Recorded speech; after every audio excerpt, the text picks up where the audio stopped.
তুমি এই বুড়ো চাকরের পায়ে হাত দেবে না। মাস্টার তার ছাত্রকে কুশিক্ষা দিতে পারে, কিন্তু আমি তো আমার বংশের বউকে যাত্রার পায়ে মাথা নোয়াতে দিতে পারি না। রূপাই বাড়িতে প্রথম এলো, ও ঠিক জানে না এ বাড়িতে কার কতটা সম্মান পাও না। তোমার তো সেটা ওকে বুঝিয়ে দেওয়া উচিত। তুমি ওকে বুঝিয়ে দাও এ বাড়িতে সর্বপ্রথম কাকে প্রণাম করতে হবে।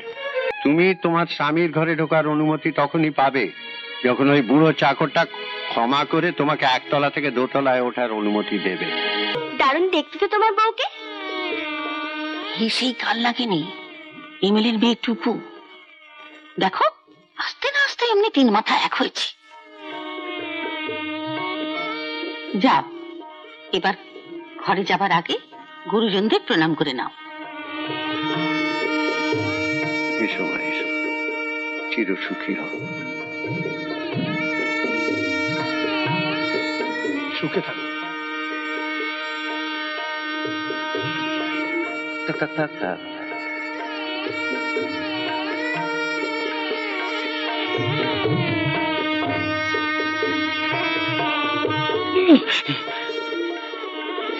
তুমি কি করছো বৌরানী?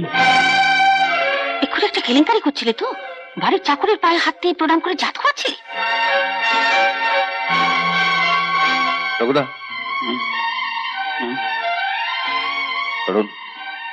রূপাই বাড়িতে প্রথম এলো, ও ঠিক জানে না এ বাড়িতে কার কতটা সম্মান পাও না। তোমার তো সেটা ওকে বুঝিয়ে দেওয়া উচিত। তুমি ওকে বুঝিয়ে দাও এ বাড়িতে সর্বপ্রথম কাকে প্রণাম করতে হবে।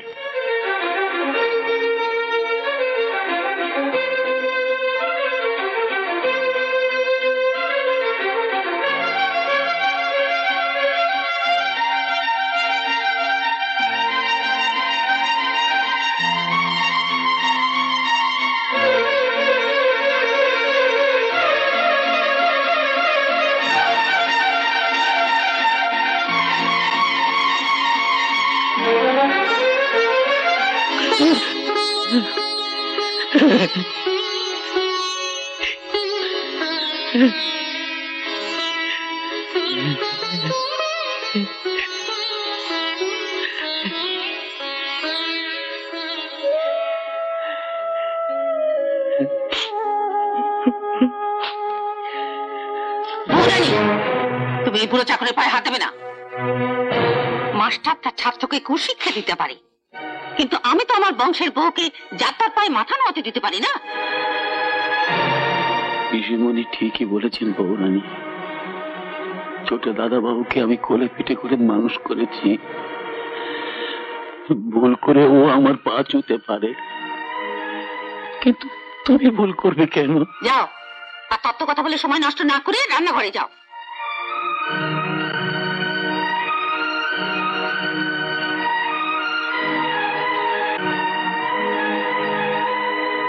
তুমি আমায় না চিনেই প্রণাম করেছো। প্রণাম করেছো একটা ভদ্রলোকের পোশাক পরে সোফায় বসেছিলাম বলে। তুমি আমার পরিচয় পেলে বোধহয় আর একটা প্রণাম করবে। আমি তোমার মন্ত্রণাদাত্রী পীর শাশুড়ির অক্ষম স্বামী। নিজে জায়গায় গিয়ে বসো তো। শোনো বৌরানী, তুমি আমাদের সবাইকে প্রণাম করে কতটা পুণ্য সঞ্চয় করলে আমি তা জানি না, কিন্তু অনেক বেশি পাপ সঞ্চয় করলে ওই বুড়ো মানুষটার পা না ছুঁয়ে। চাকরের পা ছুঁয়ে আর ওকে পুণ্য সঞ্চয় করতে হবে না। তোমার ছোট ভাই মানে এ বাড়ির মালিক রোজ দুবেলা যাকে প্রণাম করে। রণবীর রঘুকে প্রণাম করে? হ্যাঁ, করি। কই, আমি তো তোকে রঘুর পা ছুঁয়ে কোনোদিন প্রণাম করতে দেখিনি। গঙ্গা স্নান করতে গিয়ে দেখবে হাজার হাজার মানুষ হাত জোড় করে সূর্যের উদ্দেশ্যে প্রণাম জানায়। সূর্যকে প্রণাম করতে গেলে কি সূর্যের পায়ে হাত দিতে হয়? কোথায় সূর্য আর কোথায় রঘু? তোমার কাছে রঘু চাকর, আমার কাছে ও পিতৃতুল্য। কি বলছিস তুই নতুন বইয়ের সামনে? যা সত্যি তাই বলছি। আজ বৌরানী আজ প্রথমে এই বাড়িতে এসেছে, নইলে ওকে বলতাম যে তুমি তোমার স্বামীর ঘরে ঢোকার অনুমতি তখনই পাবে যখন ওই বুড়ো চাকরটা ক্ষমা করে তোমাকে একতলা থেকে দোতলায় ওঠার অনুমতি দেবে। ছি ছি ছি, ও আশা মাত্র তুই ওকে এত বড় অপমান করলি? কথা বাড়িও না দিদি। বারুদের ওপর দাঁড়িয়ে আমি দেশলাই নিয়ে নাড়াচাড়া করতে চাই না।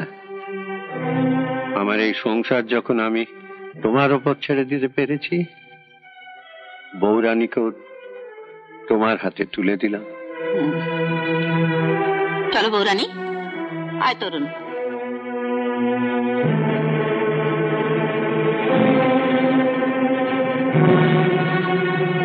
তোমায় একটা কথা বলবো রণবীর। বলুন না। অশান্ত ছেলে বায়না ধরলো বলে তার হাতে বন্দুকটা তুলে দেবার আগে বন্দুক থেকে গুলিটা বের করে দেখে নেওয়া উচিত, নইলে বন্দুক হাতে পেয়ে দেখতে হবে ছেলে বাবাকেই তাক করে কিনা। তবে বৌরানীকে দেখে মনে হলো সে যথেষ্ট বুদ্ধিমতী। আমাদের বোধহয় খুব শিগগিরই কলকাতায় ফিরে যাওয়ার সময় হয়ে এলো। না না, আপনারা যাবেন কেন? কেন মানে?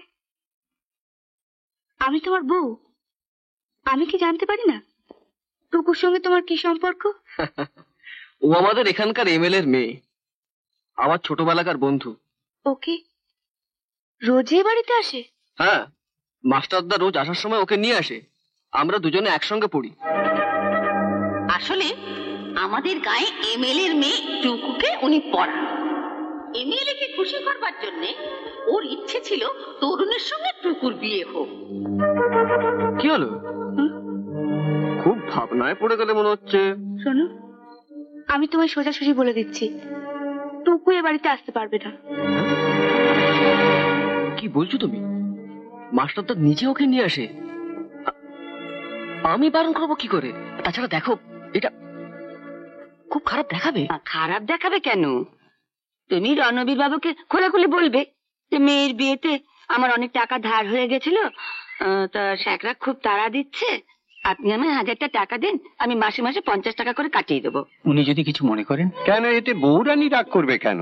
কিন্তু দেখুন মুকুন্দ বাবু, সত্যি কথা বলতে কি, আপনি আমার এই দোকানে চাকরি নেওয়ার পর আপনার ব্যবহারের জন্য আমার দোকানের খদ্দের অনেক বেড়ে গেছে। তাই তো আমি শান্তিতে বাড়িতে বিশ্রাম নিতে পারছি।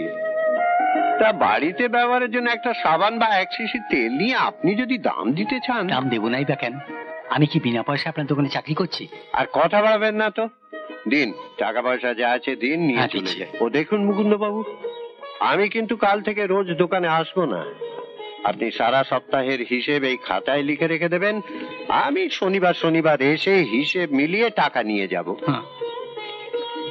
আজ থেকে আমার দোকানের পুরো দায়িত্ব নেবেন আপনি,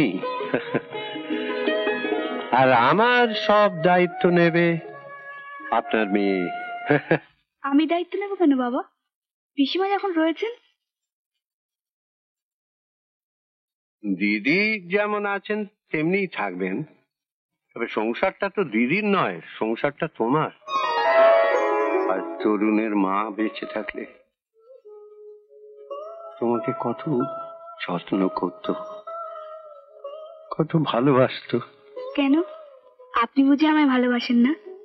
রোজ তো শুনি আপনি নাকি রঘুদাকে ডেকে জিজ্ঞাসা করেন আমি ঠিক মতো খাচ্ছি কিনা, আমার কোনো অসুবিধা হচ্ছে কিনা। আর রঘুদাটাও হয়েছে তেমনি, আমাকে যদি একটা কাজও করতে দেয়। মাস্টারমশাইয়ের কাছে শুনেছি তুমি নাকি রামের বনবাস পাড়ায় খুব ভালো গান গাইতে, আর সেই গান শুনেই তরুণ। কই গাও না একটা রামায়ণের গান? আমি গাইছি, তবে রামায়ণের কোনো গান আমি আপনাকে শোনাবো না, কারণ সীতার মুখে শুধু দুঃখের গান। আপনি তো আমার জীবন খুশিতে ভরিয়ে দিয়েছেন। তুমি তাহলে সুখের গান গাও, খুশির গান।